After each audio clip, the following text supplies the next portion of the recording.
Olá, boa tarde. Estamos começando mais um Em Pauta aqui na TV Câmara Caruaru, canal 22.2. Eu sou Gabriela Mendes e hoje é 7 de setembro, dia em que a gente comemora a independência do Brasil. Este ano, sem os tradicionais desfiles cívicos que acontecem no centro da cidade por causa da pandemia da Covid-19, mas torcendo para que ano que vem tudo volte ao normal. E vamos dar os destaques de hoje. Sistema de inteligência artificial auxilia no combate à Covid-19 em Caruaru. Primeiro dia de festa de Nossa Senhora das Dores é celebrado. O Brasil tem índice de mais de 80% de pessoas curadas da Covid-19 e telemedicina pode ser regulamentada. Tudo isso e muito mais você confere a partir de agora aqui no Em Pauta.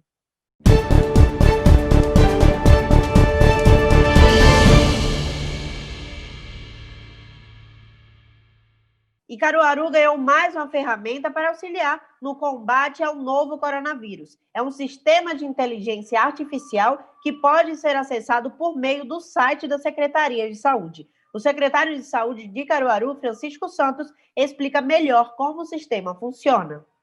A Secretaria de Saúde de Caruaru acabou de ganhar mais um parceiro no combate ao coronavírus e também nas informações que a gente pode dar à população.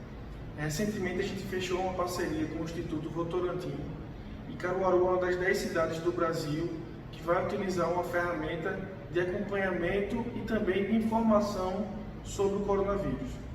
Basta você entrar no site da Secretaria de Saúde, saudecaruaru.pe.gov.br e no canto inferior direito vai ter um balãozinho lá que fazendo a pergunta sobre o coronavírus. Se você clicar nele, vai abrir uma tela e nessa tela você pode ser guiado. Você vai colocando suas perguntas e lá a assistente, o nome dela é Laura, é uma inteligência artificial, um robô, vai lhe respondendo. Dependendo da situação, ela lhe encaminha para uma triagem virtual e você é acompanhado pelo sistema de acordo com os sintomas que você vai tendo e o que você vai apresentando referente ao coronavírus. Essas informações também vêm para a Secretaria de Saúde, então ela está alinhada com o nosso Disc-Covid, também com a possibilidade da gente fazer acompanhamento de perto, encaminhamento para testagem ou até para uma UPA respiratória e depois até para o próprio Manuel Afonso. É mais uma ferramenta que a gente ganhou, uma inovação no combate ao novo coronavírus. E começou no domingo, dia 6 de setembro, as festividades da padroeira de Caruaru, Nossa Senhora das Dores. A programação segue até o dia 15 de setembro.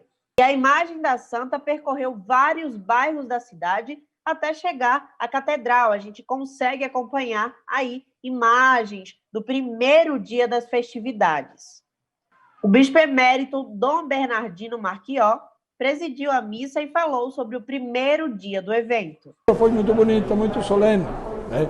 E o tema de hoje, o primeiro tema de Maria, o olhar de compaixão, nos ajudou a refletir como o mundo em que nós vivemos, a igreja, está cheia de problemas, de dificuldades, mas nem por isso nós devemos desanimar. Maria enfrentou também dificuldades e na sua capacidade de amar, Maria soube olhar com compaixão as pessoas e ajudar, né? E servir. Esta deve ser também a nossa missão. O padre Zenilson Tibúcio, paróquio da catedral, falou sobre os protocolos seguidos devido à pandemia da Covid-19. É um desafio porque um grande número de fiéis que buscam participar das celebrações, mas nós temos também todo um protocolo a ser seguido e precisamos limitar a participação e dessa participação também cuidar com todas aquelas medidas que são determinadas, tanto no distanciamento como também da higienização. Então nós pedimos a compreensão de todos aqueles que não conseguirem agendar, mas nós temos também ainda vagas para todo o novenário, todas as noites, ainda temos poucas, mas existem as vagas que é possível sim a participação.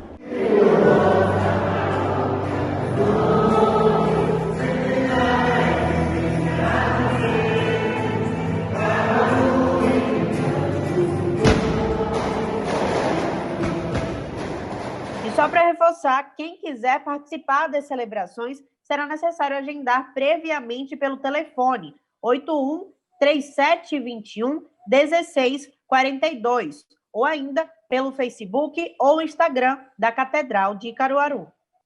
E o Brasil alcançou um índice de mais de 80% de pessoas recuperadas da Covid-19. Desde o início da pandemia, o governo federal já repassou mais de 25 bilhões de reais para que os estados e municípios possam usar no combate ao novo coronavírus.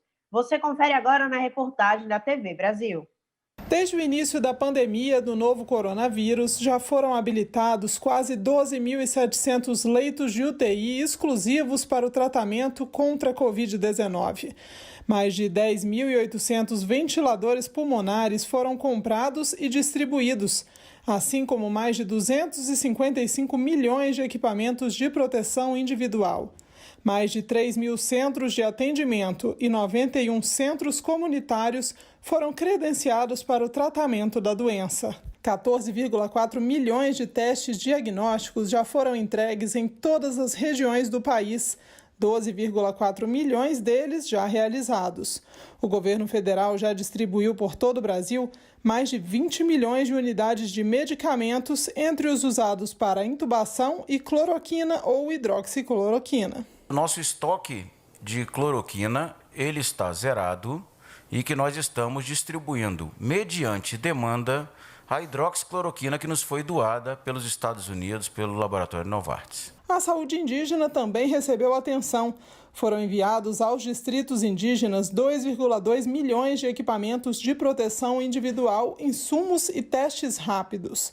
E para o tratamento de casos leves a moderados de síndrome gripal e Covid-19, foram instaladas 208 unidades de atenção primária nas aldeias.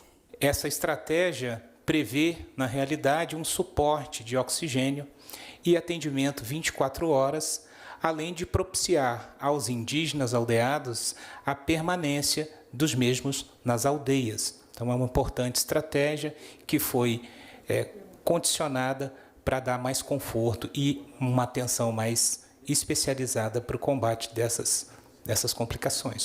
E o Conselho Federal de Medicina estuda regulamentar a telemedicina. Essa prática vem sendo executada no Brasil, excepcionalmente agora, durante a pandemia de Covid-19. Além disso, também estão sendo utilizadas essas receitas, chamadas de digitais, que têm ajudado pacientes a continuarem tratamentos importantes. A gente entende melhor como vai funcionar na reportagem da TV Brasil.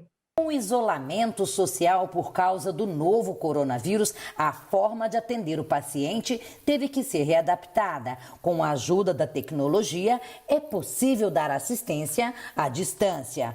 O uso da telemedicina está autorizado por lei e vem sendo feito no país em caráter excepcional durante a pandemia. A prática trouxe, como, por exemplo, a receita digital, que tem facilitado a vida dessa paciente. Eu não tenho que me deslocar até a clínica para pegar a receita, e aí eu recebo a receita, levo na farmácia e pego o remédio, o que tem sido muito bom, tanto para mim quanto para o meu filho. Mesmo sabendo que esse tipo de atendimento não substitui a presença do médico, a telemedicina traz vantagens nesse momento de pandemia. É uma excelente ferramenta, tem sido usada para resolver muito problema que, se a gente não tivesse a telemedicina, a gente nem estaria tendo contato com essas pessoas, porque elas estariam isoladas em suas casas, mas a gente vai precisar o tempo todo investir em habilidades de comunicação, na qualidade do raciocínio clínico e na formação humanística do médico, para que a telemedicina seja utilizada em todo o seu potencial. Para estabelecer uma norma ética, técnica e segura para a prática adequada da telemedicina no Brasil no pós-pandemia, caberá ao Conselho Federal de Medicina a regulamentação. E, para isso, estão sendo avaliadas mais de 2.000 propostas sobre o tema. Existe uma comissão dentro do Conselho Federal de Medicina que está avaliando essas contribuições e, em breve, teremos, então, a determinação, através de resolução específica do Conselho Federal de Medicina, sobre o uso da telemedicina no Brasil. O Em Pauta faz agora um rápido intervalo, mas não sai daí que a gente volta daqui a pouco.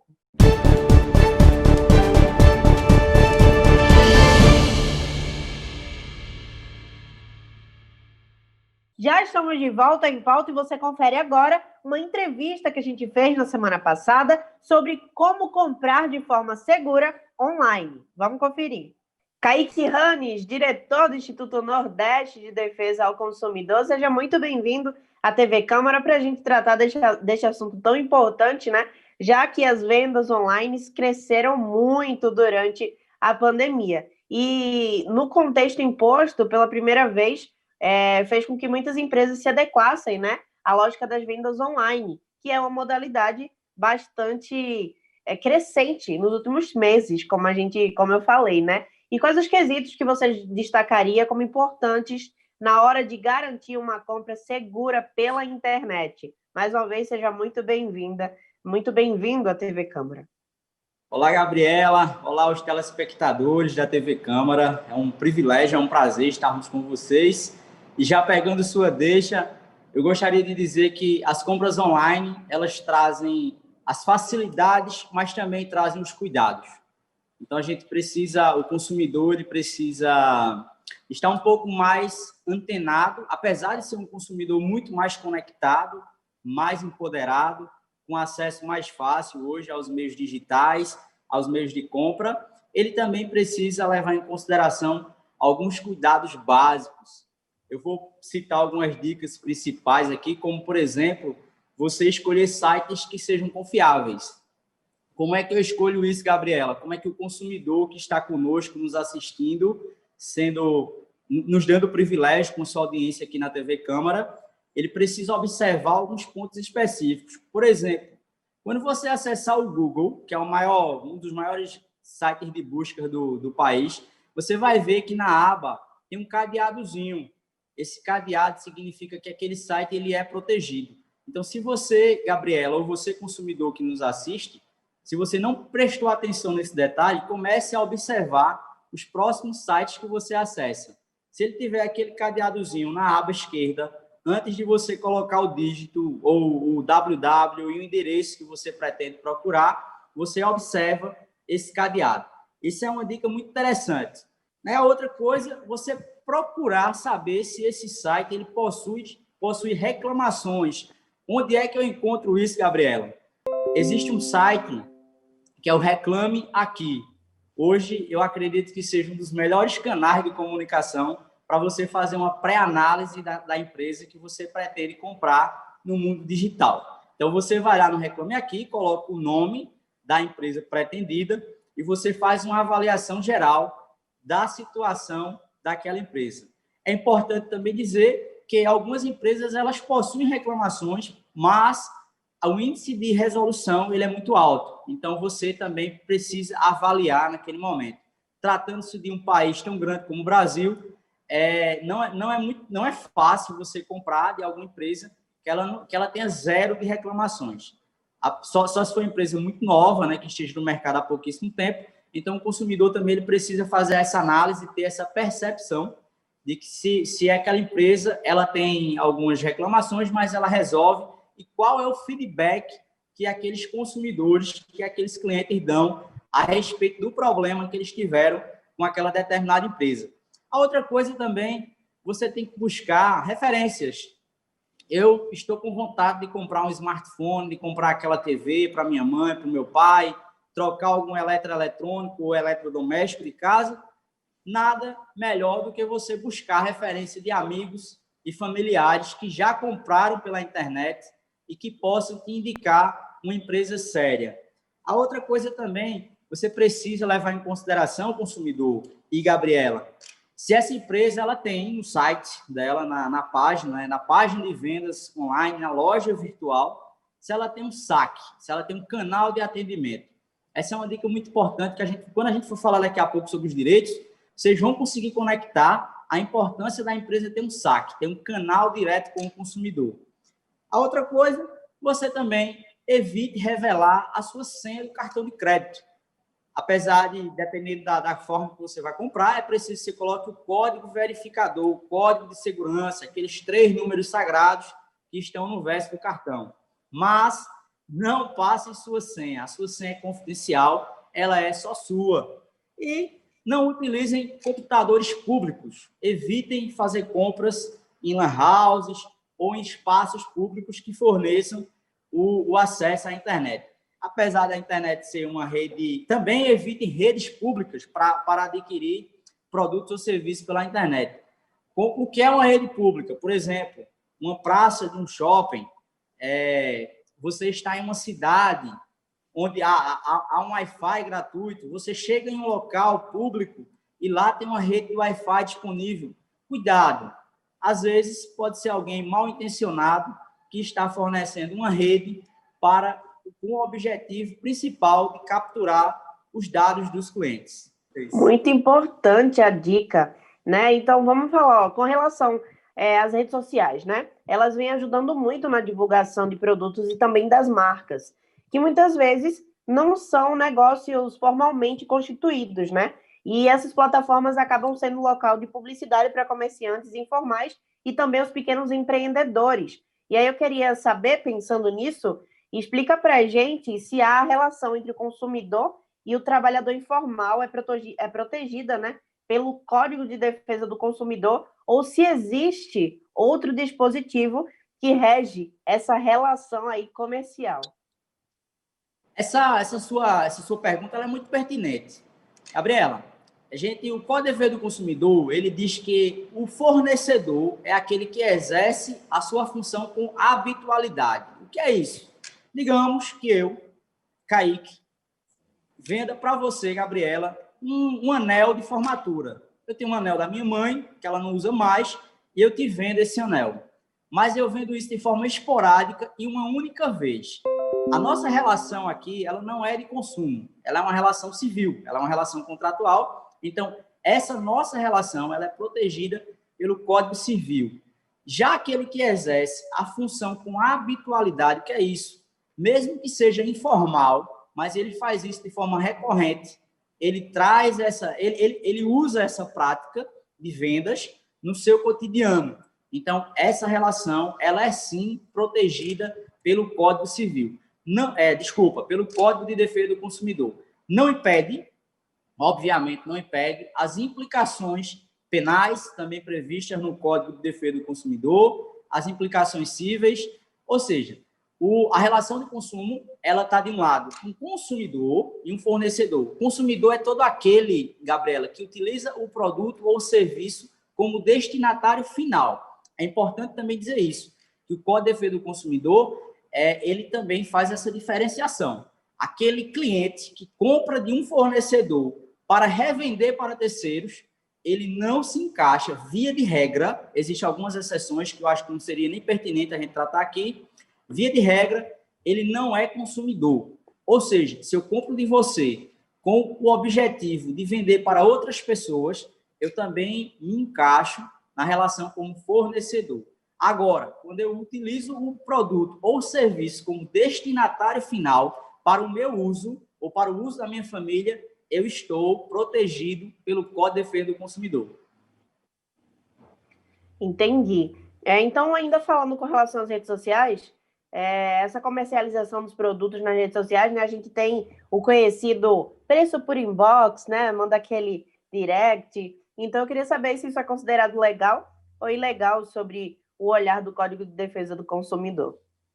Inclusive, virou matéria, eu não sei se eu posso citar aqui a fonte, mas ontem tive um blog, né, de Pernambuco, uma rede que é referência também em informação, ela noticiou um comunicado do Procon Recife, que ele diz que é ilegal, por exemplo, você oferecer um produto na internet e você não expor o preço, você mandar só para o consumidor aquele preço via direct ou via inbox.